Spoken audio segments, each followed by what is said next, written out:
जय जय Ram Krishna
Hare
हेची सर्व सुख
राजेंद्र महाराज सासे यांना साथ करतील रवींद्र महाराज मांझे।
Oh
तेथे वैष्णवांचे भार जय जयकार गरजतसे पळोनिया गेली झोप पळोनिया गेली झोप होते पाप आडते तेथे वैष्णवांचे भार जय जयकार गरजतसे तुका म्हणे तया ठाया तुका म्हणे तया ठाया ओल छाया कृपेची तेथे वैष्णवांचे भार जय जयकार गरजतसे पांडुरंगा करू प्रथम नमः पांडुरंगा करू प्रथम नमः पांडुरंगा करू प्रथम नमः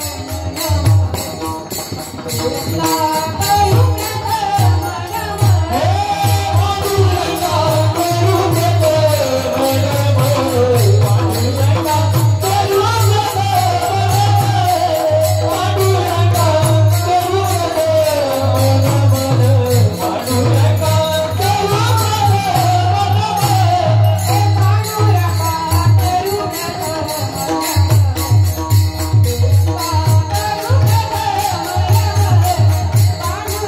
पांडुरंगा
करू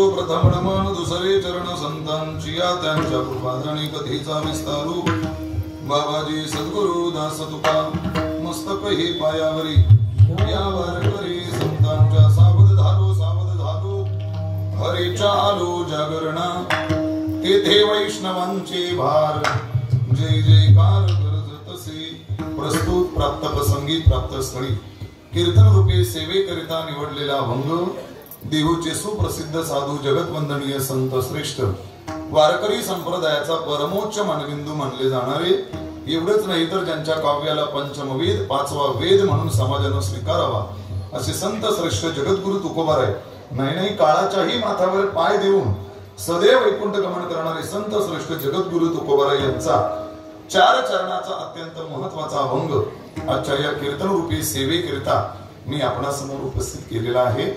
चिंतनाला आरंभ करण्यापूर्वी थोडासा परिहार देणं उचित ठरेल.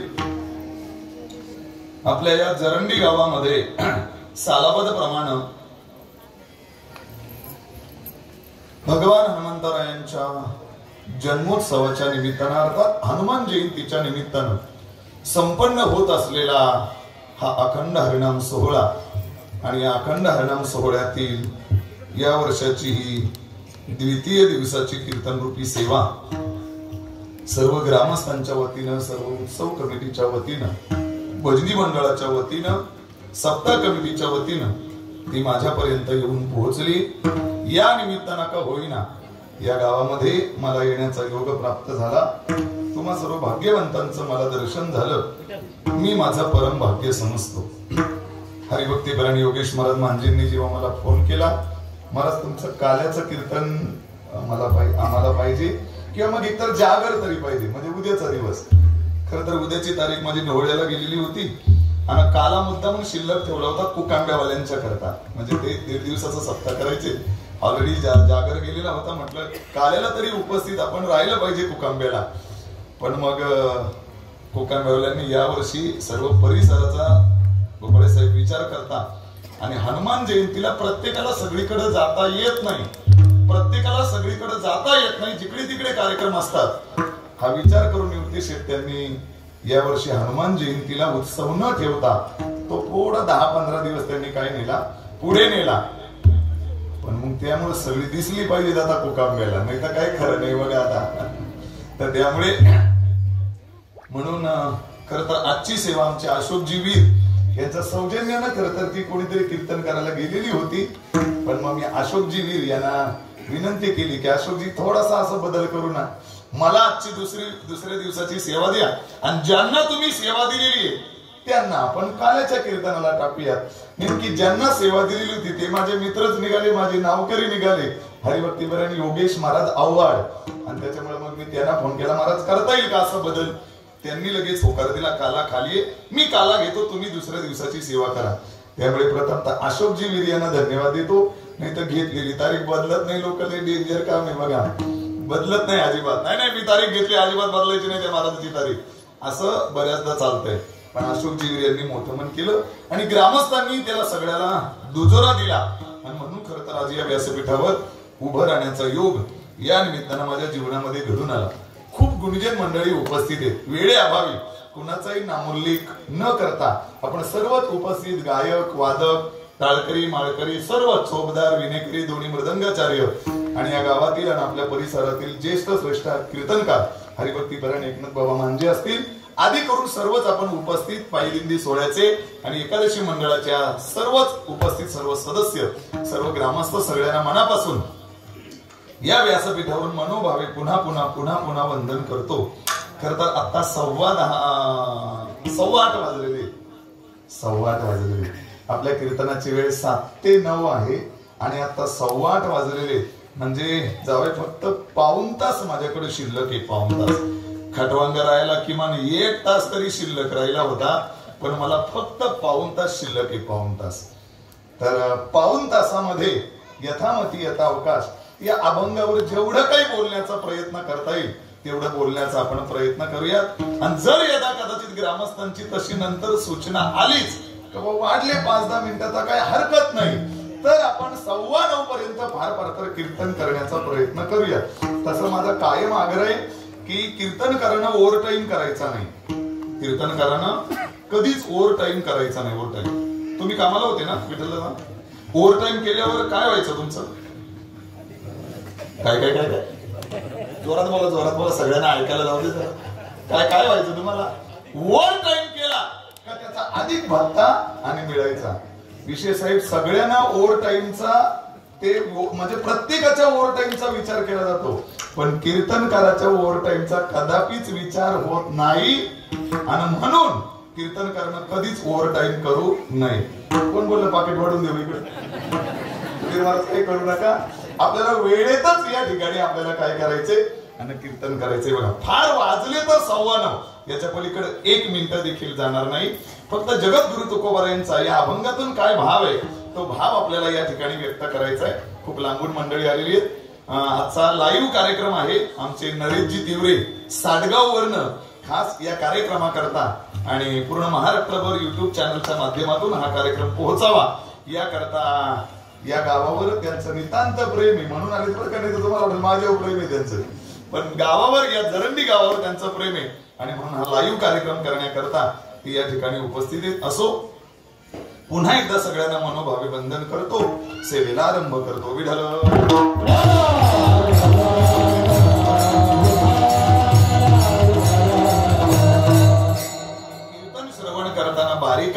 आणि लक्ष देऊन ऐका. कीर्तनामध्ये लक्ष देऊन आपण श्रवण केलं तरच कीर्तन कळतं, नाहीतर मग काय नाही काही खरं नाही. कीर्तन झाल्या लोक बोलतात काय जमलं नाही या बाबाला, अशी लोक बोलतात. बरं, बऱ्याचदा कीर्तनामध्ये आज समाज इतका परिवर्तित झालाय.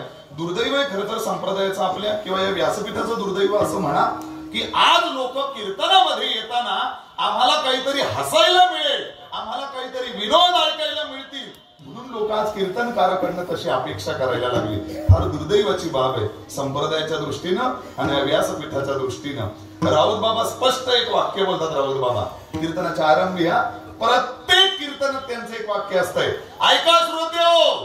राऊत बाबा बोलतात, ऐका, जर आज या कीर्तनामध्ये कोणाला असं मला काहीतरी विनोद ऐकायला मिळतील, मला हसायला मिळेल आणि या उद्देशानं जर कोणी आला असेल तर त्यांनी इथं बसू नका, त्यांनी आज घरी निघून जा, कारण ही इच्छा तुमची कीर्तनात पूर्ण होणार नाही. कोण बोलतात? राऊत बाबा. प्रत्येक कीर्तनात आदरणीय श्री गुरु हरिभक्तीपर्यंत रामभाऊ महाराज राऊत प्रत्येक कीर्तनातून बोलतात. गडबड अशी झाली की लोक कीर्तनकाराकडनं हसण्याची अपेक्षा किंवा हसवण्याची अपेक्षा करायला लागल्यामुळे कीर्तनकारांनी सुद्धा आपला काय बदलला, ट्रेड बदलला. बघा, कीर्तनकारांनी सुद्धा आणि त्या माध्यमातून समाजाला आवडेल. बरोबर, विठ्ठल बाबा घुले कायम असं सांगतात, कीर्तन समाजाला आवडावं म्हणून कधीच करू नका, आपलं कीर्तन देवाला आवडलं पाहिजे म्हणून कीर्तन करा. समाजाला आवडेल म्हणून कीर्तन करू नका, देवाला माझं कीर्तन आवडलं पाहिजे, संतांना माझं कीर्तन आवडलं पाहिजे याकरता कीर्तन करा. असो, माझा तो मुद्दा नाही. मुद्दा एवढाच आहे, बारीक ऐका, लक्ष देऊन ऐका, कळेल आपल्याला जगद्गुरु तुकोबारायांची या अभंगाच्या माध्यमातून काय भूमिका आहे. सज्जनो, मनुष्याच्या जीवनाचा विचार जर आपण करायला गेलो तर मला दोन पद्धतीने मनुष्याचं जीवन मांडता येईल. पहिलं एक जीवन आहे त्याचं प्रापंचिक जीवन आणि दुसरं जीवन त्याचं आध्यात्मिक जीवन. असं दोन प्रकारे मनुष्याच्या जीवनाचं वर्गीकरण आपल्याला करता येईल. एक त्याचं प्रापंचिक जीवन आहे आणि एक त्याचं आध्यात्मिक जीवन आहे. या दोनही जीवनाचा जर मनुष्याचा आपण विचार केला तर या दोनही जीवन जगत असताना, म्हणजे मनुष्याला प्रापंचिक जीवन जगत असताना आणि मनुष्याला पारमार्थिक जीवन आध्यात्मिक जीवन जगत असताना, हे दोन्ही जीवन जगत असताना त्याला प्रचंड वेगवेगळ्या संकटांचा सामना करावा लागतो. प्रत्येक संकटाचा सामना करावा लागतो. प्रापंचिक जीवन असू द्या, त्याला प्रापंचिक जीवनामध्ये अनेक वेगवेगळ्या संकटांना सामोरं जावं लागतं आणि आध्यात्मिक पारमार्थिक जीवन असू द्या, पारमार्थिक जीवन जगत असताना सुद्धा मनुष्याला अनेक वेगवेगळ्या संकटांना काय करावं लागतं, सामोरं जावं लागतं.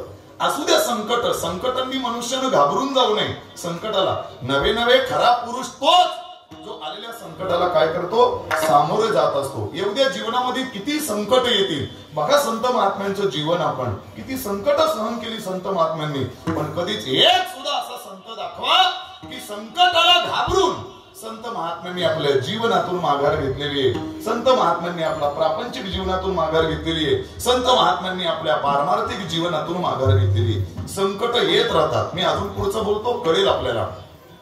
नाही, मी तर असं म्हणेल, या जगात संकट आलंच नाही असा एक सुद्धा मनुष्य नाही.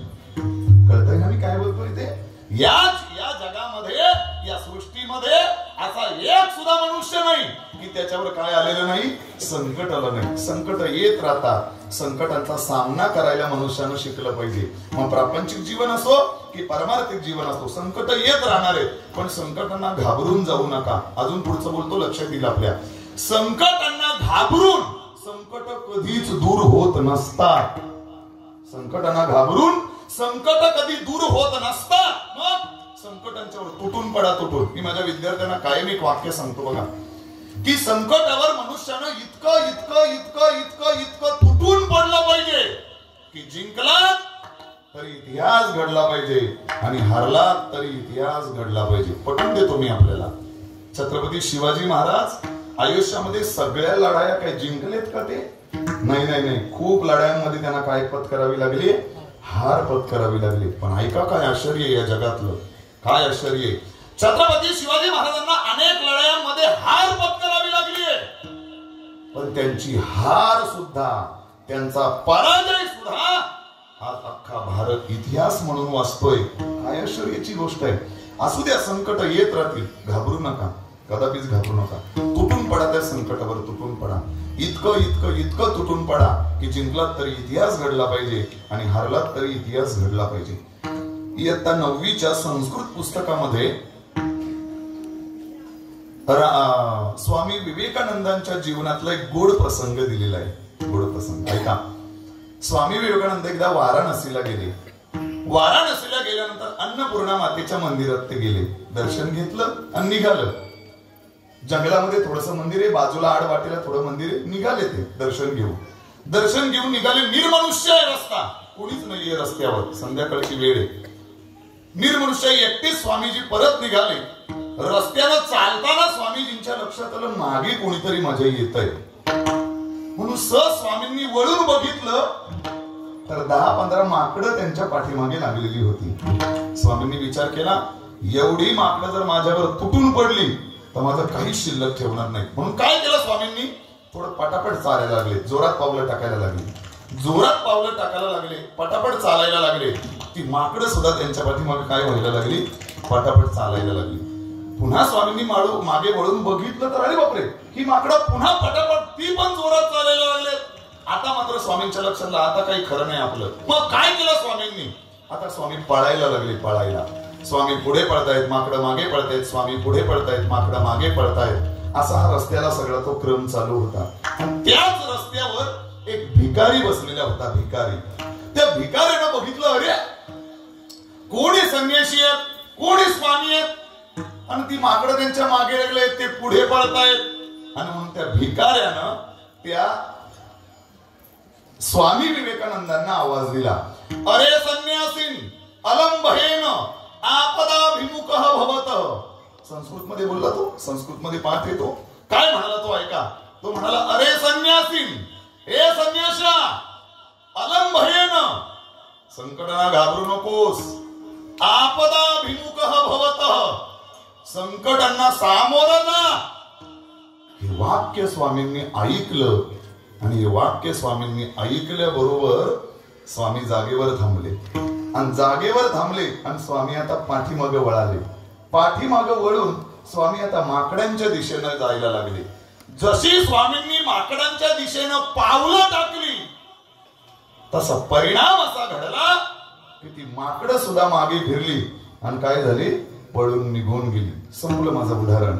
मला काय पटवून द्यायचंय सांगा मला. स्वामी किती पळाले असते म्हणजे माकडांनी त्यांचा पिछा सोडला असता? कदापिच नाही. माकडांनी त्यांचा पिछा सोडलाच नसता. संकटांना घाबरून पळून जाऊन संकट कधीच दूर होत नसतात. संकटांना सामोरं जा, फेस करा संकटांना, आपोआप संकट घाबरली पाहिजे.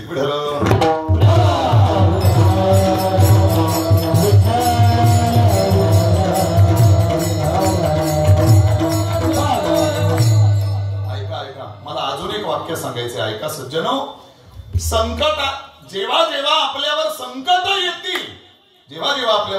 येतील तेव्हा ती संकट किती मोठी आहे, संकट किती बलवान आहे ते उगाच लोकांना सांगत बसण्यापेक्षा त्या संकटाला सांगा तुमची जिद्द किती मोठी आहे. आणि हे ज्या दिवशी त्या संकटाला सांगाल तेव्हा संकट आपोआप तुमच्यापासून काय होतील. छत्रपती शिवाजी महाराजांच्यावर, छत्रपती शिवरायांच्यावर अफजल खानाचं किती मोठं संकट आलेलं होतं. जर यदा कदाचित छत्रपती शिवाजीराजे त्या दिवशी घाबरले असते तर कदाचित आज या व्यासपीठावरून या जरंगीमध्ये छत्रपती शिवरायांचं कदापिच आणि काय झालं नसतं, नाव निघालं नसतं. प्रचंड संकट येतील जीवनामध्ये, पण त्या संकटांना सामोरं जा, फेस करा, आपोआप संकट दूर पडून जातील. विठ्ठल.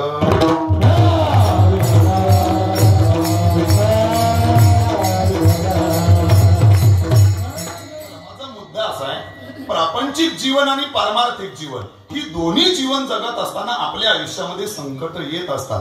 मला थोडीशी प्रापंचिक मध्ये काय संकट येतात आणि पारमार्थिक जीवनात काय संकट येतात एवढा मला मुद्दा मांडायचा आणि अभंगात मला प्रवेश करायचे. ऐका, प्रापंचिक जीवनामध्ये सुद्धा प्रचंड संकट येतात. काय संकट येतात प्रापंचिक जीवनामध्ये?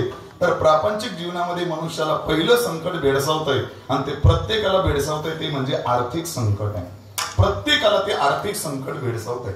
करोडपती असेल तरी देखील त्याला एखाद्या दिवशी असा प्रसंग पडतो की आता काय करावं, कुठून उपलब्ध करावं किंवा काय करावं त्यामुळे प्रत्येकाच्या जीवनामध्ये आर्थिक संकट येते बघा. आर्थिक संकट, एवढे आर्थिक संकट, काही फरक पडत नाही. कोरोनाच्या काळात अशी काही उदाहरणं होती, अशी काही घरं होती का खायला सुद्धा त्यांच्याजवळ 1 रुपया देखील नव्हता, पण तरी देखील त्या कुटुंबांनी त्या परिस्थितीचा सामना केला आणि आज ते कुटुंब उत्तम पद्धतीनं काय आहेत, सुरेख उत्तम पद्धतीनं ते उभी आहेत. जीवनामध्ये आर्थिक संकट येतात, म्हणून आर्थिक संकटांना मनुष्यानं डगमगून जाऊ नये. दुर्दैवानं काही बातम्या जेव्हा आपण ऐकतो, 20 लाख होते, 25 लाखाचं कर्ज होतं, आत्महत्या केली. 40 लाखाचं कर्ज होतं, आत्महत्या केली. 10 लाखाचं कर्ज होतं, आत्महत्या केली. दादांनो, या जगामध्ये आत्महत्या करून कदापिच संकट दूर होत नाही. अजून बोलतो मी, तुम्ही आत्महत्या करून तुम्ही तुमचं जीवन संपवून टाकता. यदा कदाचित तुम्ही तुमचं टेन्शन दूर करता, पण तुम्ही 1000 लोकांना त्याच्यामुळे तुमच्यामुळे तुम्ही संकटात लोटून जाता. हे मात्र कदापिच विसरू नका. या जगामध्ये असा प्रश्नच नाही का त्याच्यावर सोल्युशन नाही. प्रश्न नाही असा, एक प्रश्न नाही का त्याच्यावर सोल्युशन नाही, असा प्रश्नच नाहीये जगात. या जगात प्रत्येक प्रश्नावर सोल्युशन आहे, प्रत्येक प्रश्नावर. म्हणून आत्महत्या करून कदापिच प्रश्न सुटत नसतात. आत्महत्या करून कदापिच, मला वाटतं जर एखाद्या माता माऊलीला असं वाटत असेल की माझ्या जीवनामध्ये प्रचंड आर्थिक अडचण आहे, माझ्या जीवनामध्ये काय या बापाने मला कोणाच्या याच्यामध्ये टाकलंय, कोण हा नवरा मला बघून दिलाय, काय माझी हाऊस नाही, मौस नाही, काय नाही, काय हे सगळं चाललंय, किती आर्थिक संकट आहे, काय कशा परिस्थितीत मी जगते, कशा परिस्थितीमध्ये मी माझा संसार करते, किंवा काय मला हे सगळी संकट येतात, अशा जर एखाद्या माता माऊलीला वाटत असेल आणि तिचा जर का आत्महत्या करण्याचा विचार झाला असेल, तर ऐका बसलेल्या सगळ्या तायांनो, जर आपल्याला आत्महत्या करायची असेल, जसा मनात जेव्हा आपला विचार येईल तेव्हा फक्त 5 मिनिटं थांबा. 5 मिनिटं आत्महत्या करायचा विचार आलाय ना तुमच्या मनामध्ये, 5 मिनिटं थांबा, फक्त 5 मिनिटं. आणि 5 मिनिटं थांबून काय करा, काही नाही, फक्त रामायण उघडा. रामायण आणि रामायण उघडून फक्त माझ्या सीता मैयाचं त्या वनवासातलं 2 मिनिटाचं 5 मिनिटाचं तेवढं चरित्र वाचा. चरित्र वाचा. तुमचा आत्महत्याचा निर्णय एका क्षणात तो काय होऊन जाईल, संपून जाईल, नष्ट होईल. कोण होती सीता? राजा दशरथाची सून आहे सीता. राजा दशरथाची सून आहे. ऐका, राजा जनकाची मुलगी आहे सीता. एवढंच काय, तर अखिल कोट ब्रह्मांड नायक या जगाचा चालक आणि मालक असणाऱ्या भगवान प्रभू रामचंद्राची पत्नी सीता. पण अशी असणाऱ्या सीतेला देखील 14 वर्ष खडकावर आणि डोक्याला दगड घेऊन उशाला झोपावं लागलं होतं. याच्यापेक्षा कोणतं दुःख आहे आपल्या जीवनामध्ये, मला सांगा तुम्ही. कोणत्या अडचणी आहेत आपल्या संसारामध्ये. म्हणून लक्षात ठेवा, किती अडचणी आल्या तरी आत्महत्या करण्याचा विचार आपण कदापिच करू नका.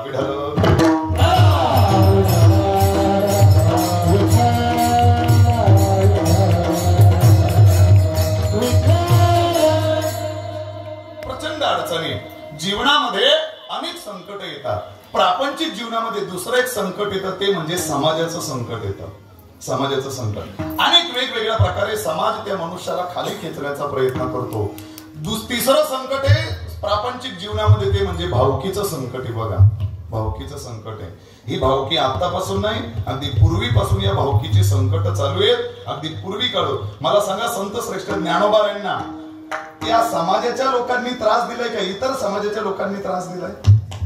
काका, त्याच समाजाच्या लोकांनी ज्ञानोबाऱ्यांना काय केलेला आहे, त्रास दिलाय. हा भावकीचा त्रास आतापासून नाहीये, त्या काळापासून भावकीचा त्रास आहे. बघा, भावकीचं प्रत्येक मनुष्याच्या जीवनावर भावकीचं संकट आहे. आणि त्यातल्या त्यात समृद्धी गेल्यामुळे तर एवढं भावकीचं संकट वाढल्या विषयच आहे. तुम्हाला सांगतो का, प्रचंड भावकीचं संकट वाढलं. बघा, प्रचंड भावकीचं संकट वाढलं. चला सोडून द्या, मी पुढे जातो. मला सांगा, समाजाचं, नातेवाईकांचं आणि भावकीचं ही सुद्धा संकट आपल्या जीवनावर येत राहतील. पण तरी देखील त्या संकटांना जुमानू नका. एक दिवस आपोआप ती बाजूला होतील आणि आपला मार्ग काय होणार आहे, मोकळा होणार आहे. आपण फक्त जिद्द सोडता कामा नये. मला वाटतं प्रपंचातली संकट सांगता सांगता की रात्र जाईल तरी तो प्रपंचाचा चौथा काय होणार नाही, संपणार नाही. बघा, मला आज प्रपंचातल्याच संकटावर जास्त विवेचन करायचं नाही. मला पारमार्थिक जीवनामध्ये वाटचाल करत असताना मनुष्यावर कोणकोणती संकट येतात त्या संकटांचा विचार करून अंगात प्रवेश करायचा आहे.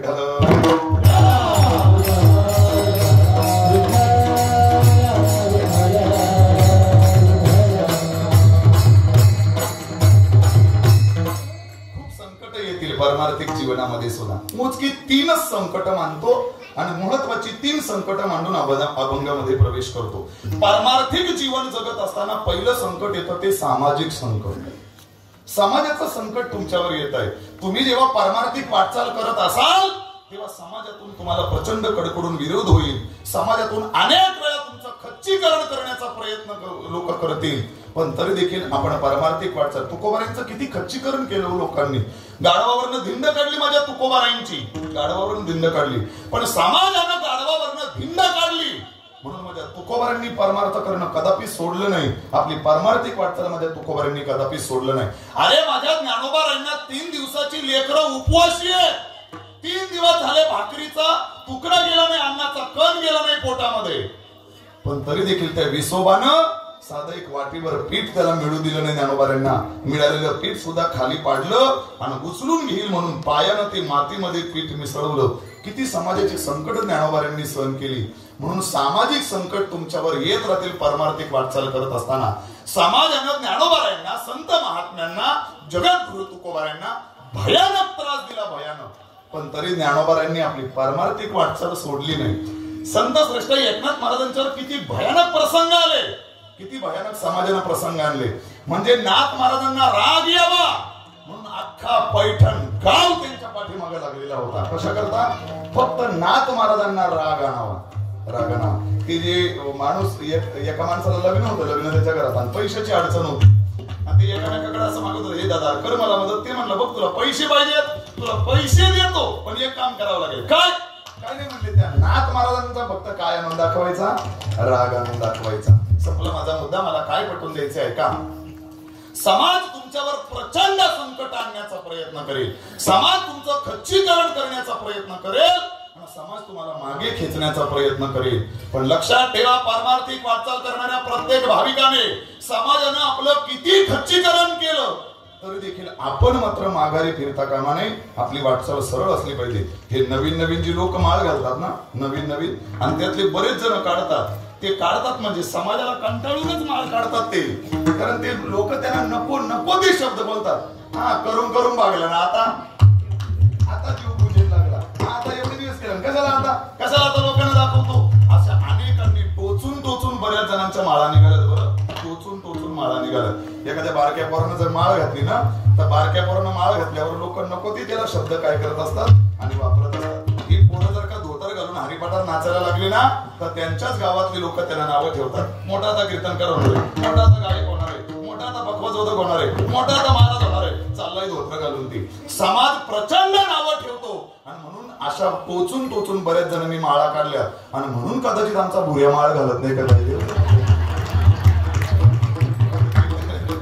त्यानं ठरवलेलं आहे. लोक उगाच अगोदर बोलण्यापेक्षा अगोदरच आपण काय करू नये असं नाही. पण आजच मला त्याने हरिपाठात सांगितलं, मी आता माळ घालणार आहे म्हणून हरिपाठात सांगितलेले. असं माझा मुद्दा असा आहे की पारमार्थिक वाटचाल करत असताना सामाजिक संकट तुमच्यावर येतील, पण थांबू नका. पारमार्थिक वाटचाल पुढे करत राहा, एवढाच मुद्दा आहे. पुढे जातो. नंबर 2, पारमार्थिक वाटचाल करत असताना दुसरं एक अत्यंत महत्वाचं संकट येत आहे. ते म्हणजे षडविकारांचं संकट तुमच्यावर येत आहे. षडविकारांचं संकट येईल. पारमार्थिक वाटचाल करत असताना काम, क्रोध, लोभ, मोह, मद, मत्सर हे जे षडविकार आहे, या षडविकारांचं तुमच्यावर प्रचंड आक्रमण होतात. प्रचंड आक्रमण होतात. तुम्हाला कामाचा आमिष येईल पारमार्थिक वाटचालीमध्ये, तुम्हाला लोभाचा आमिष येईल पारमार्थिक वाटचालीमध्ये, तुम्हाला अहंकाराचा आमिष येईल. प्रचंड असे वेगवेगळ्या प्रकारचे आणि माया, मोह हे सगळे प्रचंड तुम्हाला आमिष येतील. पण या आमिषाला बळी पडू नका. पारमार्थिक वाटचाल करत असताना या आमिषाला जर आपण बळी पडलो तर कदापिच आपली परमार्थाची वाटचाल पुढे सरकत नाही. माझ्या जगद्गुरु तुकोबारांना नजराणा पाठवला माझ्या संत श्रेष्ठ आपला छत्रपती शिवरायांनी. पण तो नजराणा, बरं घरात परिस्थिती काय माझ्या तुकोबारांची? खायला अन्न नाही, एक पत्नी अन्न करता मरण पावले. पण तरी देखील माझ्या जगद्गुरु तुकोबारांनी नजराणा स्वीकारला नाही. जर यदा कदाची तो नजराणा संत श्रेष्ठ जगद्गुरु तुकोबारांनी जर का स्वीकारला असता तर या व्यासपीठावरून आज जगद्गुरु तुकोबारांचा अभंग कीर्तनकारांनी घेतला नसता. एवढं वाक्य आपण ध्यानात ठेवा. विठ्ठल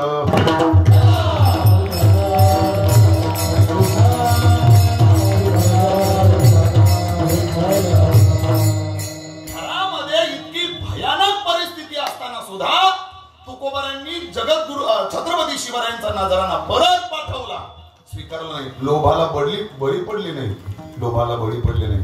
एक कुटील स्त्रीला बनून काही लोकांनी देहू गावातल्या पाठवलं. तुकोबारांची तपश्चर्या भंग कर. पण तरी देखील जेव्हा ती स्त्री जेव्हा जगद्गुरु तुकोबारांकडे गेली आणि सांगायला लागली माझी कामवासना पूर्ण करा, तेव्हा माझे जगद्गुरु तुकोबारे सांगतात जाई हो तू माते न करी सायास आम्ही विष्णुदास. कामाला बळी पडले नाही. संकट येत नाही. तुकोबारांच्यावर कामाचं संकट आलं नाही. तुकोबारांच्यावर लोभाचं संकट आलं नाही. प्रचंड संकट येतील आपल्या जीवनामध्ये. नाथ महाराजांचं उदाहरण दिलं मी. तो यवन जेव्हा नाथ महाराज स्नान करून बाहेर येतात की तो पिचकारी मारायचा. नाथ महाराज बाहेर स्नान करून आले का तो पिचकारी मारायचा. किती वेळा? 108 वेळा नाथ महाराज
क्रोधाचा आमिषाला नाथ महाराजांच्याकडे. पण क्रोधाचं संकट नाथ महाराजांच्या पारमार्थिक वाटचालीमध्ये आलं. पण तरी देखील नाथ महाराज क्रोधाच्या त्या आमिषाला बळी पडले नाही. उलट त्याला लाज वाटली. कोणाला लाज वाटली? त्या यवनाला लाज वाटली. मी 108 वेळा यांच्या अंगावर थुंकलो पण तरी सुद्धा एकदाही यांना राग आला नाही. क्षमा मागायला लागला. माफ करा मला. नाथ महाराजांनी काय करावं? नाथ महाराज म्हणतात तर वेळ तू कशाला क्षमा मागतो? मी तुझ्या पाया पडतो. उलट पाया पडता तुम्ही का माझ्या पाया पडता? नाथ महाराजांना तो यवन म्हणायला लागला अरे वेड्या, रोज मी फक्त एकदाच या गोदावरी गंगेचं स्नान करत होतो. आज तुझ्यामुळे मला 108 वेळा गंगेचं स्नान घडलं. क्रोधाचं आमिष आलं. क्रोधाचं संकट नाथ महाराजांच्यावर आलं. आधी करून सर्व संतांच्यावर आलं. पण कधीच संत महात्म्यांनी क्रोधाच्या त्या आमिषाला बळी पडले नाही. त्या संकटांना संत महात्मे सामोरे गेले. मुद्दा एवढाच आहे, षडविकार पारमार्थिक वाटचाल करत असताना या 6 विकारांचं तुमच्यावर संकट येईल. येऊ द्या काही हरकत नाही. तुम्ही शांत राहा. तेवढी शांततेने आपण भूमिका घेऊ तेवढे हे काय करतील, जेवढा समोरचा मनुष्य रागाने बोलतो तेवढे तुम्ही शांत राहा. त्याचा राग एका क्षणात शांत झाल्याशिवाय राहणार नाही. शांत राहा तुम्ही. समोरची व्यक्ती कामातूर झालेली, तुम्ही शांत राहा. आपोआप त्याचा समोरच्याचा काम काय होऊन जाईल, शांत होईल. समोरच्याचा क्रोध आपोआप शांत होऊन जाईल. मुद्दा एवढाच आहे, अनेक असे या 6 विकारांची संकट पारमार्थिक वाटचालीमध्ये येतात, पण त्याच्यावर आपल्याला मात करता आली पाहिजे. तिसरं संकट सांगतो ना, अभंगात प्रवेश करतो ऐका. या समाजामध्ये किंवा या पारमार्थिक वाटचालीमध्ये तिसरं मनुष्याला संकट आहे. ते तिसरं संकट म्हणजे काळाचं संकट आहे मनुष्यावर. पारमार्थिक वाटचालीमध्ये काळाचं संकट आहे. काय काळाचं संकट आहे बरं मनुष्याला? कोणतं काळाचं संकट आहे? तर लक्षात ठेवा, पारमार्थिक वाटचाल करत असताना आमचा परमार्थाचा शेवट कधी होईल हे आम्हाला माहिती नाही. पण मिळालेलं आयुष्य तर आम्हाला काय आहे, थोडं आहे. छोटं आयुष्य आम्हाला मिळालंय. फार कमी आयुष्य आम्हाला मिळालंय. फार कमी आयुष्य. अल्प आयुष्य मानवी देह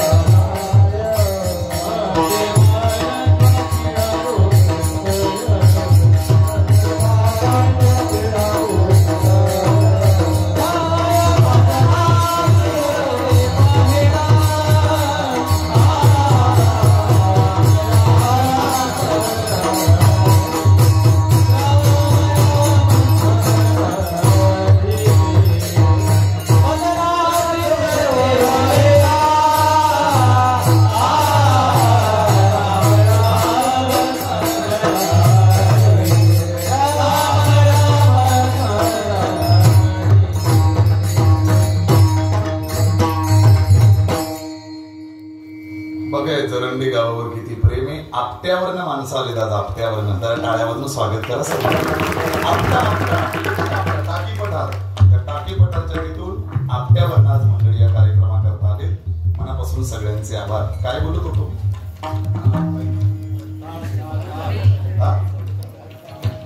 काळाचं संकट मनुष्यावर हे देणार. चला, माझा मुद्दा असा आहे की पारमार्थिक वाटचाल करत असताना मनुष्याच्या जीवनामध्ये तिसरं संकट येत आहे. ते संकट म्हणजे काळाचं संकट आहे. काळ आपल्या उशालाच बसलेला आहे, उशाला बसलेला आहे. तो बोका कसा त्या उंदरावर टपलेला आहे. बोका माहिती, बोका कळतंय की इकडे? बोका बोके, बरेच बोके टपून उंदरांच्या वर. ऐका, मला काय पटवून द्यायचंय. संत महात्मे म्हणतात तो बोका जसा उंदरावर टपलेला आहे, सेम काळ रूपी बोका या जीव रूपी उंदरावर काय झालेला आहे? टपून. कधी उंदीर बाहेर बिळातून येईल आणि कधी तो बोका घास मारेल सांगताच येत नाही. आयुष्य खातो काळ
जीव रूपी उंदरावर टपूने तो कधी जाईल आणि कधी येईल आणि कधी आपल्याला घेऊन जाईल सांगताच येत नाही. आणि त्यामुळे पारमार्थिक वाटचालीमध्ये या काळाचं एक प्रचंड मोठं संकट आहे. पण ऐका आता पुढचं माझं वाक्य.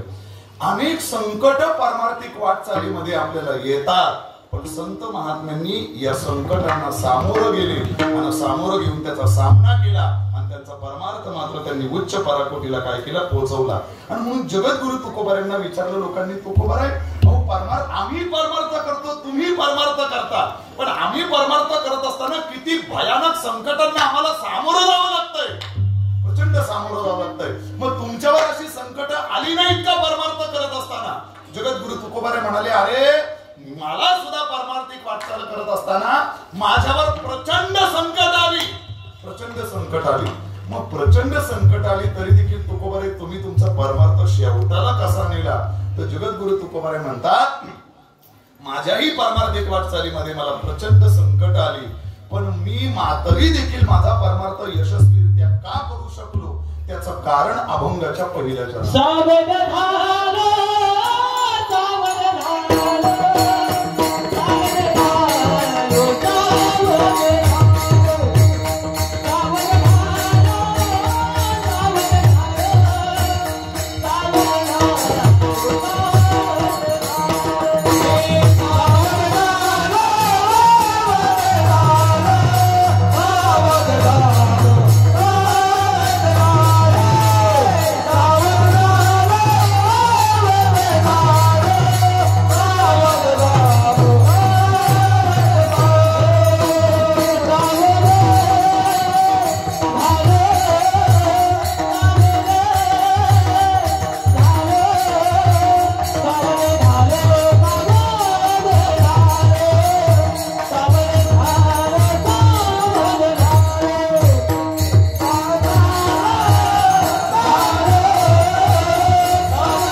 माझा विषय असा चालू आहे. परमार्थिक वाटचाल करत असताना मनुष्याला अनेक वेगवेगळ्या संकटांना सामोरं जावं लागतं. तुकोबारायांना विचारलं आम्ही, जगद्गुरु तुकोबाराय, अहो आम्ही परमार्थ करतो, तुम्ही परमार्थ केला, पण मग आम्ही परमार्थ करत असताना भयानक संकटांना आम्हाला सामोरं जावं लागतं आणि मग ती संकट आली की आम्ही काय होतो, थांबून जातो तिथेच, आमची परमार्थिक वाटचाल पुढे जात नाही. मग तुमच्या जीवनामध्ये संकट आली नाहीत का? जगद्गुरु तुकोबाराय म्हणाले, माझ्या जीवनामध्ये परमार्थ करत असताना परमार्थिक वाटचालीमध्ये प्रचंड संकट आले माझ्या जीवनामध्ये. मग तुकोबाराय, तरी तुमचा परमार्थ यशस्वीरित्या कसा होऊ शकला? तर त्याचं जगद्गुरु तुकोबाराय उत्तर देतात, संकट माझ्याही जीवनामध्ये आली, पण मी एक काम केलं, त्या प्रत्येक संकटाच्या वेळी मी काय झालो, सावध झालो. संकटातून यशस्वीरित्या तरुण जायचं असेल तर मनुष्याला काय होता आलं पाहिजे, सावध होता आलं पाहिजे. सावध होता आलं पाहिजे. आणि जो संकटाच्या वेळी सावध होतो तोच त्या संकटातून काय होऊन जातो, यशस्वीरित्या तरुण जातो.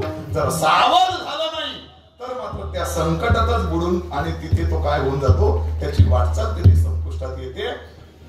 तुकोबाराय म्हणतात, मी काय झालो, सावध झालो. या सगळी संकट माझ्यावरही आली, पण मी काय झालो, सावध झालो. आणि सावधानता पाळल्यामुळे, ती सावध झाल्यामुळे माझा परमार्थ आज काय आहे, यशस्वीरित्या पूर्णत्वाला पोहोचलेला आहे. पुढचा मुद्दा म्हणतो म्हणजे कळेल आपल्याला.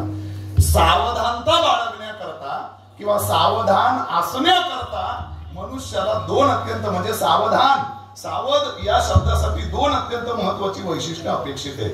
तुकोबाराय म्हणून दोनदा शब्द वापरतात, सावध झालो. एकदा वापरला असता तरी अर्थ व्यवस्थित लागला असता की मी सावध झालो आणि हरीच्या जागरणाला आलो, असं जगद्गुरु तुकोबाराय म्हटले असते तरी देखील त्याचा अर्थ काही वेगळा निघाला नसता. पण तुकोबारायांनी जाणून बुजून आणि किती वेळा शब्द वापरलाय, 2 वेळा शब्द वापरलाय. सावध झालो, दोनदा शब्द वापरलाय. काय दोनदा? या शब्दाचा काय बरं अर्थ असेल तर शब्द दिसायला दोनदा आहे आणि शब्द दिसायलाही एक सारखाच आहे, पण त्याचे अर्थ मात्र काय आहेत, वेगवेगळे. बघा, त्याचे अर्थ वेगवेगळे. कसे अर्थ वेगवेगळे मी आपल्याला पटवून देतो. आपण जर कधी बस स्टॉपवर गेलात किंवा रेल्वे स्टेशनला जर गेलात रेल्वेमध्ये, तर ते शेंगदाणे विकायला येतात बघा, ते शेंगदाणे, खारे शेंगदाणे.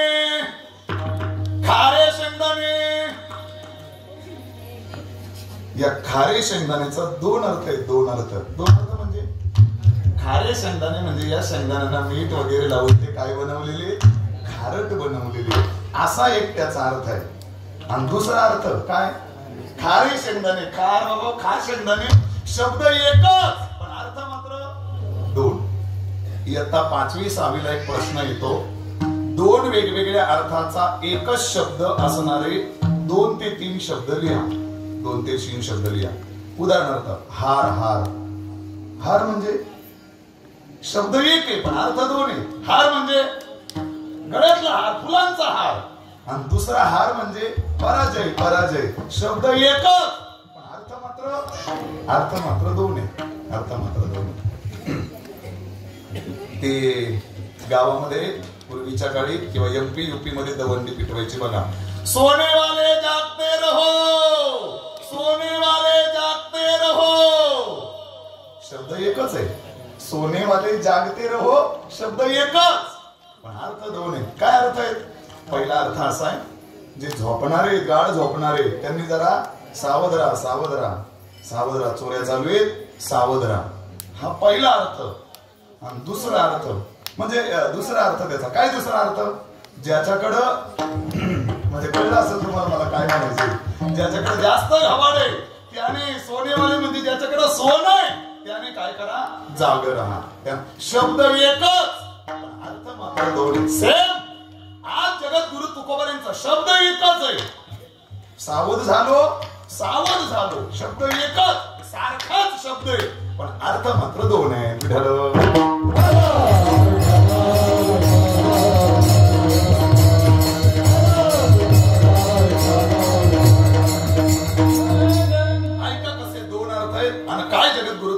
या 2दा सावध म्हणण्यामागे मागचा काय उद्देश आहे, बारीक ऐकायला लक्ष देऊ नये का सज्जनो. पहिलं सावध होणं जे ते विचारांनी सावध होणं आहे. पहिला जे सावध झालो असा शब्द आहे तो विचारांनी सावध होणं आहे. आणि दुसरा जो सावध शब्द आहे सावध होणं म्हणजे ऐका, माणसं सावध आहेत पण सावध होत नाही.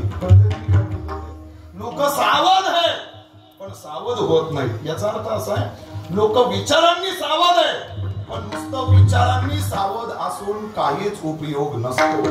सावधानतेला तेव्हा महत्व प्राप्त होतं कधी, नुसतं विचारांनी सावध होऊन चालत नाही, तर ते विचार प्रत्यक्ष कशामध्ये आले पाहिजेत, कृतीत आले पाहिजे. आणि मग त्या सावधानतेला काय आहे, अर्थ आहे. पटवून देतो मी आपल्याला, पटवून देतो.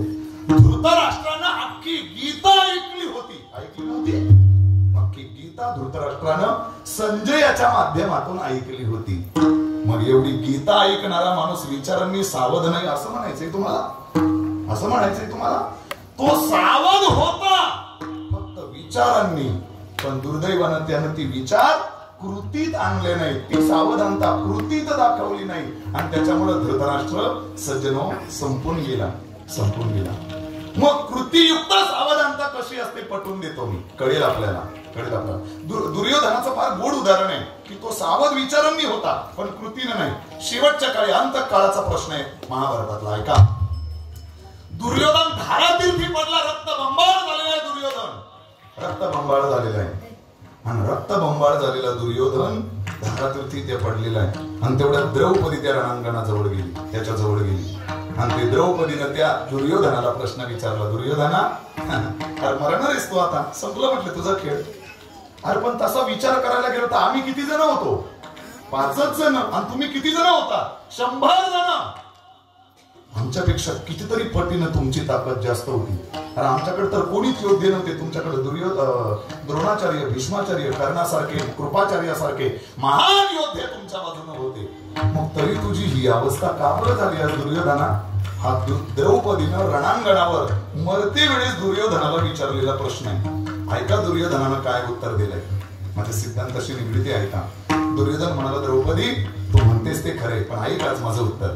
द्रौपदीला दुर्योधनानं दिलेलं उत्तर असं होतं, जानामि धर्मम न च मे प्रवृत्तिम, जानामि अधर्मम न च मे निवृत्तिम. त्याचा अर्थ असा आहे, द्रौपदी ऐक माझी अवस्था काय झाली आज. मी धर्म म्हणजे काय आहे हे मला चांगलं माहिती होतं, पण न च मे प्रवृत्ती, मला त्याच्या प्रवृत्तीवर कधीच जाता आलं नाही. आणि जानामि अधर्मम, अधर्म म्हणजे काय आहे हेही मला चांगलं ठाऊक होतं द्रौपदी, पण न च मे निवृत्ती, मला त्याच्यातनं निवृत्त कधीच होता आलं नाही. मग आता मला तुम्हाला प्रश्न विचारायचा आहे, दुर्योधन विचारांनी सावध नव्हता? धर्म माहिती आहे मला काय, मी अधर्म करतो हे सुद्धा मला माहिती आहे. मग याचा अर्थ विचारांनी जागा नव्हता, विचारांनी सावध नव्हता दुर्योधन? विचारांनी दुर्योधन सावध होता पण दुर्दैवानं कृतीनं सावध झाला नाही. त्याच्यामुळे त्यांच्या त्या विचाराच्या सावधानतेला अर्थशून्य राहिला. विठ्ठल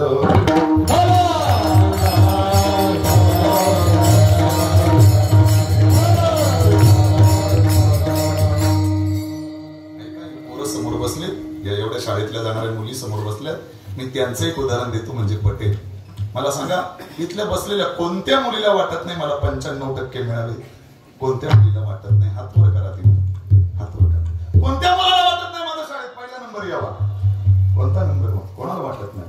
मला तर सारखं वाटायचं बघा, कधी झालं नाही माझा पहिला नंबर, कधी झालं? ऐका आता माझं उत्तर. प्रत्येक विद्यार्थ्याला वाटतं मला 95% मिळावेत, माझा शाळेमध्ये पहिला नंबर यावा, माझा सत्कार व्हावा शाळेमध्ये, हे त्याला माहिती असतं. बरं 95% मला कसे मिळणार आहे हेही त्याला ठाऊक आहे, अभ्यासानं ते मिळणार आहे माहित नाही विद्यार्थ्याला. पण तरी देखील त्याला 95% मिळत नाही. याचं कारण तो विचारांनी सावध आहे पण कृतीनं सावध नाही ना. त्याला माहिती आहे मला 95% मिळाल्यानंतर माझा सत्कार होणार आहे, 95% मिळाल्यानंतर माझा पहिला नंबर येणार आहे, आणि हे 95% अभ्यास केल्यावरच मिळतात हेही त्याला माहिती आहे. पण तरी देखील तो अभ्यास करत नाही. याचा अर्थ असा आहे, तो विचारांनी सावध आहे पण कृतीनं मात्र तो बेसावध आहे. त्यामुळे नुसती विचारांची सावधानता शास्त्राला मान्य नाही, तुकोबारांना ती मान्य नाही. म्हणून 2 वेळा शब्द प्रयोग केला, मी विचारांनीही सावध झालो, आणि नुसती विचारांनी नाही सावध झालो तर कृतीनं देखील. आता कृतीनं कोण कोण सावध झाले मी 2 उदाहरणं मानतो आपल्या समोर. 2 उदाहरणं ऐका. विभीषणाचं गोड उदाहरण आहे. विभीषणानं सांगितलं रावणाला, रावणा ऐक, दादा ऐक, अरे सोड त्या सीतेला, तू नादी लागू नको या सगळ्या गोष्टीच्या. प्रचंड भयानक आहे तू, तुझा शत्रू, एवढा सोपा समजू नकोस त्या रामाला, फार बलवान आहे, सोडून दे तू. आजही त्या सीतेला सही सलामत परत कर. तो भगवान परमात्म्याला शरण जा, तुझा स्वीकार करेल तो. परंतु तरी देखील रावणानं ऐकलं नाही. मला तुम्हाला प्रश्न विचारायचा आहे, ज्या अर्थी विभीषण हे सगळं रावणाला समजून सांगतोय, म्हणजे विभीषण विचारांनी सावध आहे. ज्या अर्थी तो समजून सांगतोय रावणाला, म्हणजे विभीषण विचारांनी सावध आहे. विचारांनी सावध आहे, पण नुसता विचारांनी सावध राहिला नाही, तो कृतीत सावध झाला. कसा सावध झाला? नाही माझा दादा ऐकत, जाऊ दे म्हणू दे, लंका सोडून द्या आणि सरळ कुठं जा? भगवान परमात्म्याकडे. अर्थात रावणाला समजून सांगणं हे विभीषण विचारांनी सावध आहे, पण लंका सोडून रामाच्या आश्रयाला जाणं हे मात्र कृतीने विभीषण सावध आहे. आणि कृतीने विभीषण सावध झाला म्हणून ती लंकाही त्याला मिळाली आणि भगवान प्रभू रामाचा आश्रय देखील काय झाला तर त्याला प्राप्त झाला. ती लंकेचा राजा बनला तो. म्हणून नुसतं विचारांनी सावध होऊ नका. आपण नुसते विचारांनी सावध आहोत, प्रत्यक्ष कृतीने आपण सावध नाही. सांगा ना, कोणाला कळत नाही नामस्मरणाचा चांगला फायदा आहे आणि नामस्मरण केलं पाहिजे? कोणाला कळत नाही? अरे बारक्या पोरालाही कळतंय, परमार्थ केला पाहिजे, देवपूजा केली पाहिजे, नामस्मरण केलं पाहिजे. नामस्मरण केलं पाहिजे, नामस्मरणाचा प्रचंड फायदा आहे हे आपल्याला सगळ्यांना माहिती आहे. आपण विचारांनी जागे आहोत, पण कृतीने मात्र आपण सगळेजण जागे नाही. कृतीने आपण सावध झालेलो नाही. मग जगद्गुरु तुकोबारांना विचारलं, तुकोबाराय पटलं आम्हाला तुमचं की मनुष्यानं विचारांनी सावध असलं पाहिजे, म्हणून पहिली सावधानता जी सावध झालो तुम्ही म्हणाला ती विचारांची सावधानता आहे. पण नुसती विचारांची सावधानता आवश्यक नाही, तर ती कृतीयुक्त सावधानता असली पाहिजे. म्हणून दोनदा तुम्ही म्हणाला सावध झालो, काही हरकत नाही तुकोबाराय. पण मग मला सांगा, विचारांनी तुम्ही सावध झाला, पण नक्की विचारांची ती कृती नक्की कोणत्या सावधानतेने तुम्ही, किंवा ती विचारांची सावधानता कृतीमध्ये आणताना तुम्ही कोणती कृती केली? तर जगद्गुरु तुकोबार हे सांगतात, हरीच्या आलो जागरणा. ही कृती तुकोबारांची. सावध झालो की माझ्यावर संकट येतील, काम, क्रोध, लोभ, मोह, मद, मत्सर, ही संकट माझ्यावर येतील. काळाचं संकट माझ्यावर आहे आणि समाजाचं संकट माझ्यावर आहे. पण या सगळ्या संकटांचा मी विचार केला, मी सावध झालो. पण नुसता विचार करून मी थांबलो नाही, ती कृतीमध्ये ती विचाराची सावधानता मी कृतीमध्ये उतरवली. कोणती कृती केली मी? तहारीच्या आलो जागरणा विठ्ठल.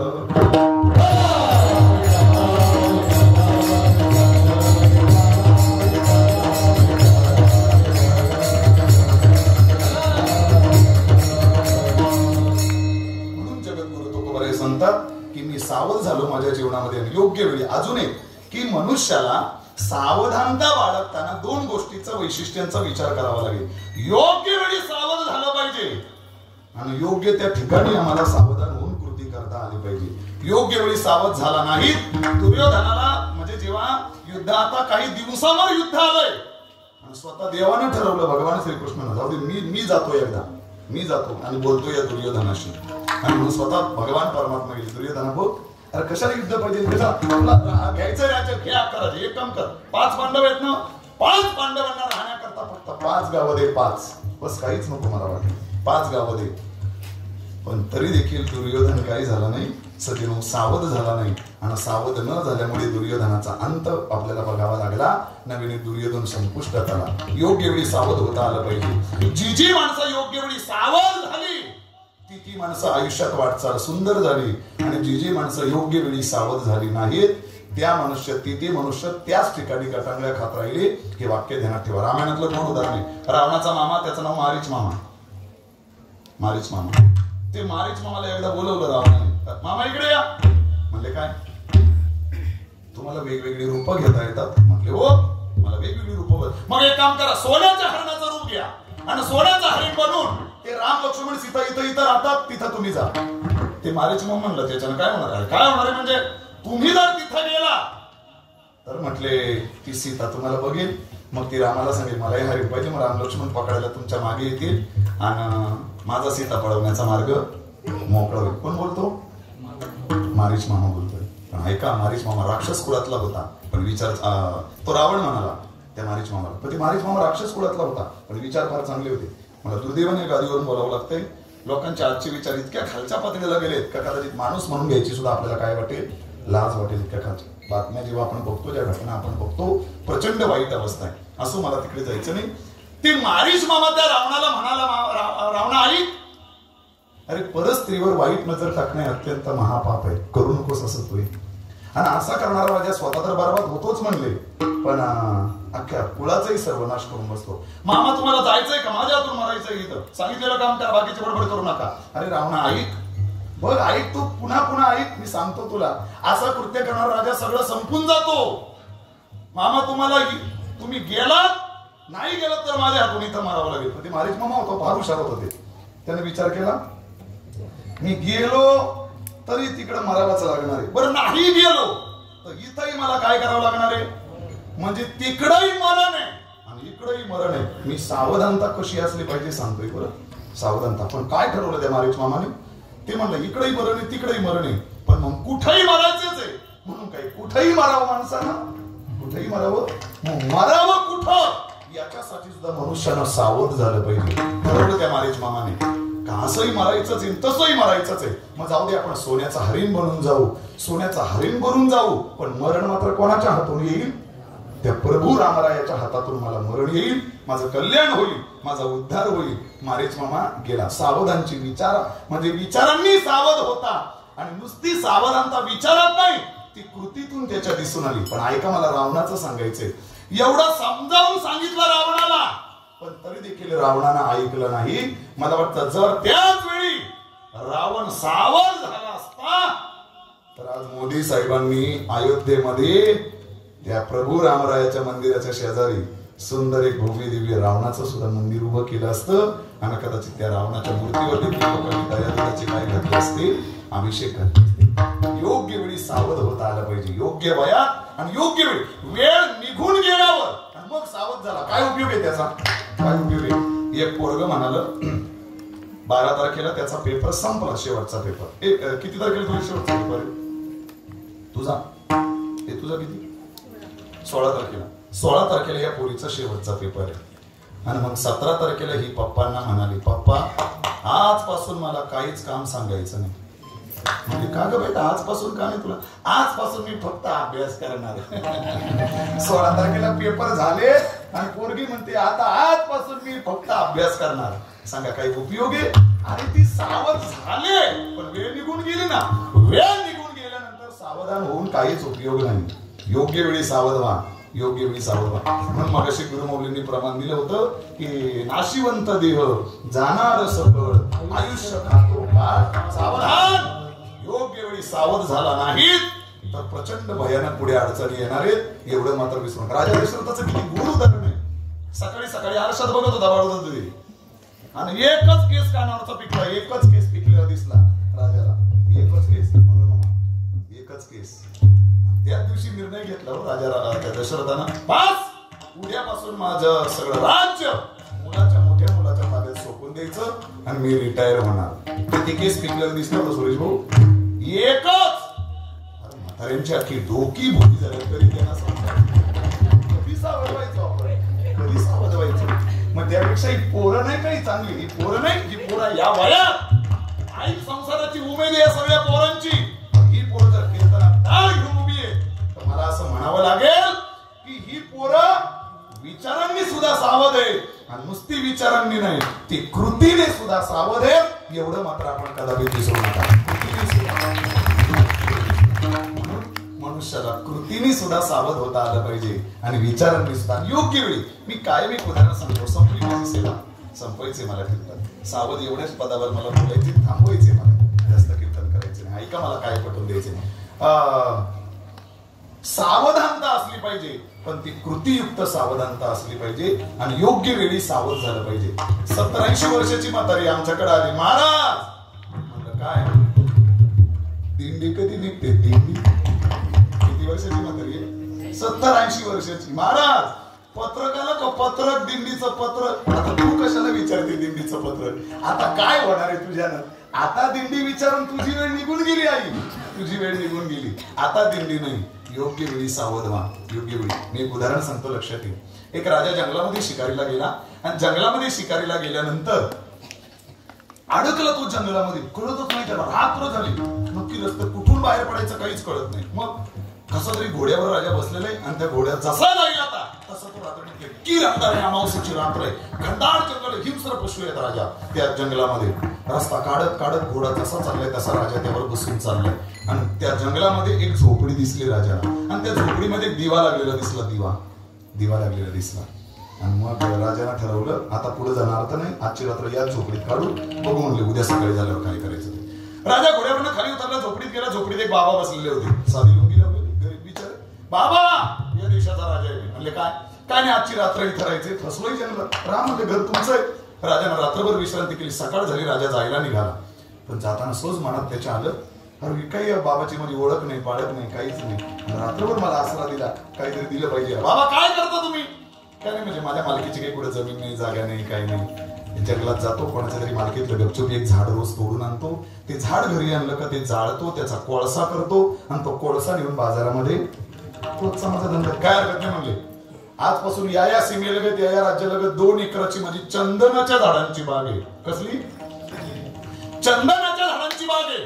आजपासून तुम्हाला सपरेट भेट म्हटली. निघून गेला राजा. 2 वर्ष लोटली या घटनेला. 2 वर्ष. 2 वर्षानंतर पुन्हा एकदा राजाला त्या रस्त्यानं त्या जंगलात जाण्याच्या वेळेला दिवसा आणि राजाला ती झोपडी दिसली. राजाला आठवण झाली 2 वर्षापूर्वीची. तर मी या जंगलात बसलो होतो, एकदम रात्री इथं थांबलो होतो, चला जाऊन बघूयात बाबांची परिस्थिती काय काय नाही. उतरला राजा आणि गेला झोपडीमध्ये. तर 2 वर्षापूर्वी बाबांना ज्या लुंगीवर बघितलं होतं, आजही बाबा त्याच लुंगीवर परिस्थितीत किंचितही बदलली. बाबा अरे 2 एकराची चंदनाची बाग भेट दिली होती, काय तो झाडाकडे तोडलीत की नाही, परिस्थिती जशी आहे तशी. बाबाचं उत्तर भयानक होतं. बाबा म्हणाले, राजा साहेब तुम्ही दिलेल्या 2 एकराच्या चंदनाच्या बागेतली सगळी झाडं तुटलेली, शेवटचं एकच झाड फक्त शिल्लक राहिले. अरे एवढंच चंदनाचं लाकूड घ्यायचं तर हजारो रुपये मोजावे लागतात आणि हे म्हणते की सगळी झाडं तोडली तर शेवटचं एक. अरे काय केलं काय? मग त्या बाबांना सांगितलं, म्हणले राजे साहेब याच्या अगोदर काही माझ्या मालकीची पुढे जागा नाही, जमीन नाही, गपचूप चोरून आणावं लागायचं, एखादं झाड चोडायचो, ते जाळायचो, कोळसा करायचो. आता तुम्ही आयतीच 2 एकर माझ्या नावावर करून दिली होती सातबारा आणि मग त्याच्यामुळं आता मी माझ्याच मालकीतलं जायचो, ते एक झाड तोडायचो, घरी आणायचो, ते जाळायचो, त्याचा कोळसा करायचो आणि तो कोळसा घेऊन म्हणजे रोजच्या धंद्याप्रमाणे विकायचो.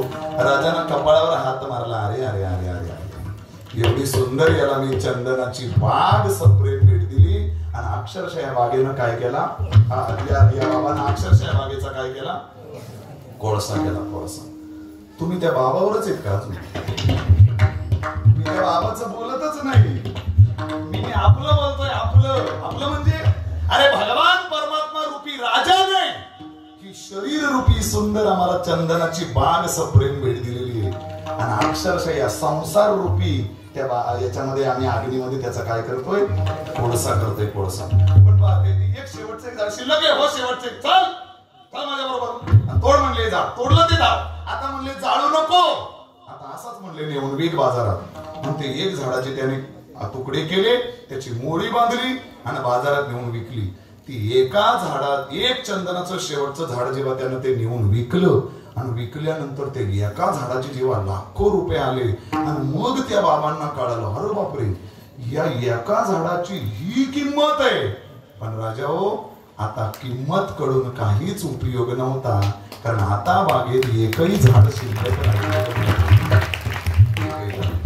योग्य वेळी सावध व्हा, योग्य वेळी विचारांनी सावध व्हा आणि नुसतं विचारांनी नाही तर ते विचार कृतीमध्ये आणा. अशा पद्धतीने जगद्गुरु तुकोबाराय म्हणाले की मी सावध झालो आणि सावध होऊन केलं काय, हरीच्या लो जागरणा, मी हरीच्या जागरणाला लो विठोबा राखो.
10 मिनिटं झालेली, 9:15 मला सेवा आटोपायची आहे. कारण मला वेळेचं भान आहे. त्याचं कारण असं आहे की आपट्यावरनं लोक आलेली आहेत, साडगाववरनं लोक आलेली आहेत, पाटोळवरनं लोक आलेली आहेत, वेळूक वाशाळा ढाकण्यावरनं लोक आलेली आहेत. या सगळ्यांचा जाण्याचा विचार करता आपण आज या ठिकाणी थांबूया. जगद्गुरु तुकोबाराय म्हणाले, सावध झालो हरीच्या आलो जागरणा. मी माझ्या आयुष्यामध्ये सावध झालो आणि सावध होऊन केलं काय तर हरीच्या जागरणाला आलो. तुकोबारांना विचारलं, तुकोबारे हरीच्या जागरणाला तुम्ही गेला तिथं काय होतं? बोला. जेथे वैष्णवांचे भार, जेथे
सावध जाऊन हरीच्या जागरणाला गेला.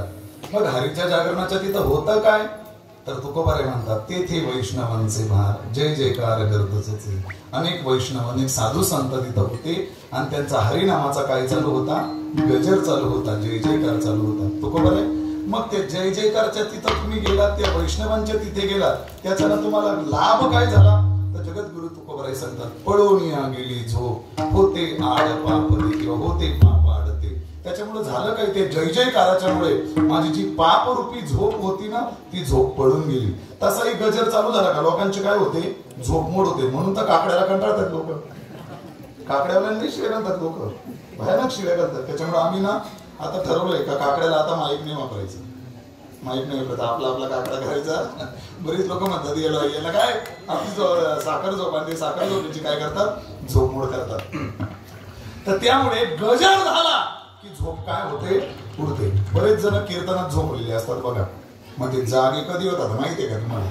कधी कधी विठ्ठल विठ्ठल मध्ये मध्ये त्याच्यासाठीच घेतात ते, का बाई झोपलेले मध्ये मध्ये काय झाले पाहिजे, जागे झाले पाहिजे, जागे.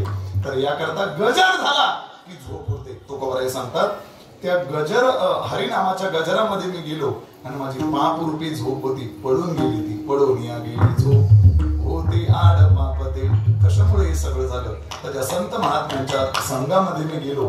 त्या संत महात्म्यांचं जीवन कसं आहे, अभंगाचं शेवटचं चरण.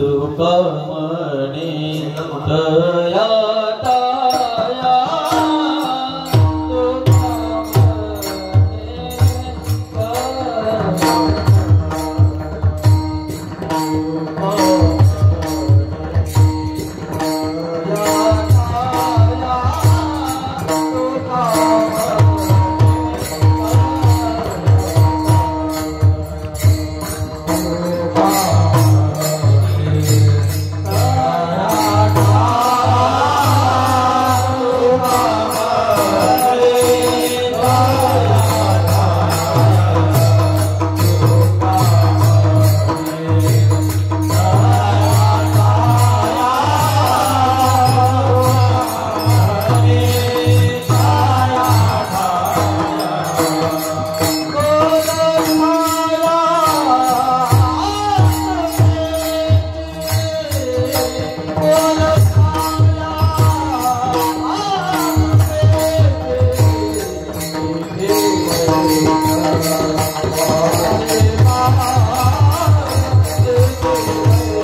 सांगत असेल की माझ्या गुरुवर्यांचे साधू संतांचे भोग महाराजांचे जर एखादा वाकडा तिकडे ऐकतो माझ्याकडून शब्द गेला असेल माझ्या बुद्धीचा दोष शोधून माझा मला तो परत करा अशी आशा व्यक्त करतो. माझी या सेवेवर आणि गावावर अनेक जणांनी लांबून लांबून येऊन खऱ्या अर्थानं प्रेम दाखवलंय. मनापासून सगळ्यांचे या ठिकाणी आभार व्यक्त करतो. तुमच्या अरुणदादा मोकाशी प्रत्येक ठिकाणी जिथे जिथे माझी सेवा असेल त्या त्या ठिकाणी ते जेव्हा जेव्हा येतात तेव्हा तेव्हा तुळशीचा हार घेऊन येतात. अशी अनेक स्तरातून वेगवेगळ्या पद्धतीने माणसं प्रेम दाखवत असतात आणि म्हणूनच या प्रेमास्तवच खरं तर या ठिकाणी मला पुन्हा पुन्हा उभं राहायला मिळते. जरंगी गावानं पुन्हा एकदा हे प्रेम या सेवेच्या निमित्तानं दाखवून दिलं. आजची हे कीर्तन सौजन्य ज्यांनी घेतलेले ते चंदर गणू मांजे आणि विष्णू चंदर मांजे यांनी आजच्या कीर्तनाचं सौजन्य घेतले. त्यांनी अनेक वेळा फोन करून आणि स्वतःहून या सेवेचे सौजन्य घेऊन त्यांनी या ठिकाणी या सेवेसाठी मला अनेक वेळा फोन केले किंवा त्यांचाही मनापासून या ठिकाणी आभार व्यक्त करतो. दोन्ही मृदंगाचार्यांचे आभार व्यक्त करतो. आपण खूप लांबून लांबून मंडळी आलेली आहेत. एकादशी मंडळाने हीच प्रचंड मोठी क्रांती केलेली आहे. त्या दिवशी सारंगपुरीमध्ये आपण सगळेजण एकत्र होतो. आज या ठिकाणी आता लक्ष्मणराव चौधरी साकडबावर नाही मंडळी आली बघा. म्हणजे आज खरं तर त्यांच्या गावात कार्यक्रम आहे. मला समजलं गावात कार्यक्रम आहे त्यांच्या, पण तरी देखील तो सोडून जरंगीवर किंवा आपल्या एकादशी मंडळाची एक वेगळी शिस्त या निमित्तानं बघायला मिळते. अनेक जण या ठिकाणी उपस्थित आहेत. सगळ्यांचाच उल्लेख करत नाही.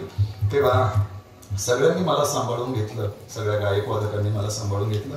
माझं स्वर लागत नाही पण तरी देखील सगळी मंडळी मला सांभाळून घेते. नाही तर मग काही काही ठिकाणी गायक लोक सांभाळून घेत नाही कीर्तन करताना. स्वर लागत नाही. आता मी बऱ्याच बाहेर जातो ना, स्वर लागला नाही तरी ज्ञानेश्वर महाराज मंडळी सांभाळून घेत नाही. मला ते एकदा इतका वाईट अनुभव आला सांगतो तुम्हाला कीर्तनात.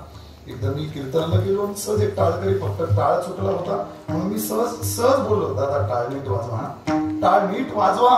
एवढंच प्रेमाने त्याला बोललो. तर प्रेमानं बोलल्याबरोबर त्याला राग आला. ते माझ्या जवळ आला, आपल्या गळ्यातला त्यानं कीर्तनातला टाळ काढला आणि माझ्या हातात दिला. मला भर कीर्तना आणि मला म्हणलं हे तुझा टाळ आणि तुझं कीर्तन कर म्हणलं. चाललो मी घरी निघून गेला. ते घरी निघून गेला. राग आला त्याला. मी विचार केला गेला काय गेला घरी आला आणि मग माझं 9 ते 11 रात्रीचं कीर्तन होतं. कीर्तन झालं. तिथेच खाली बसलो आणि मग ती सत्ता कमिटी माझ्या जवळ आली. कांचनबाई ही सत्ता कमिटी माझ्या जवळ आली. मला म्हणाली महाराज कशाला बोलले त्या टाळ करायला. कशाला बोललो म्हणजे तेव्हा टाळ नीट वाजव फक्त एवढंच मी त्याला बोललो. आपण म्हणली त्याला राग आला काय बरं पडतं म्हणलं झालं ना आपलं कीर्तन. तसं नाही म्हणले पण ते घरी निघून गेले ना. म्हणलं आता गेला तर गेला घरी. आता काय करतो झाले 50 टाळ घरी झालं ना आपलं कीर्तन. म्हणलं गेला तर गेला घरी आला. तसं नाही म्हणले गेला तर गेला घरी. तसं नाही पण ते तुमचं कीर्तनाचं पाकिट त्याच्याकडे होतं ना. असं मला सांगितलं. मी म्हणलं हे बाबा चला त्याचं घर कुठे दाखवा मला. मी म्हणलेलं जंगलात असू दे. जंगलात आता जायला लागेल म्हणलं त्याच्या घरी. चला आपण त्याच्या घरी जाऊ. इतकी सगळी गुरुजन मंडळी चांगली, ग्रामस्थांचं उत्तम असं झरंडी एक प्रतिपंढरी आपल्या परिसरातलं गाव आहे. अगदी 7 ते 8 कीर्तनकार आहेत या गावामध्ये. 7 ते 8 कीर्तनकार आहेत. 7 ते 8 10-12 जवळ प्रवचनकार या गावामध्ये. सुंदर हरिपाठ आहे, काकडा होतो. खूप सुंदर असं हे प्रतिपंढरी असणारे झरंडी गाव. आणि या गावामध्ये आता सेवा करण्याचा योग मिळाला. मनापासून सगळ्यांचे धन्यवाद.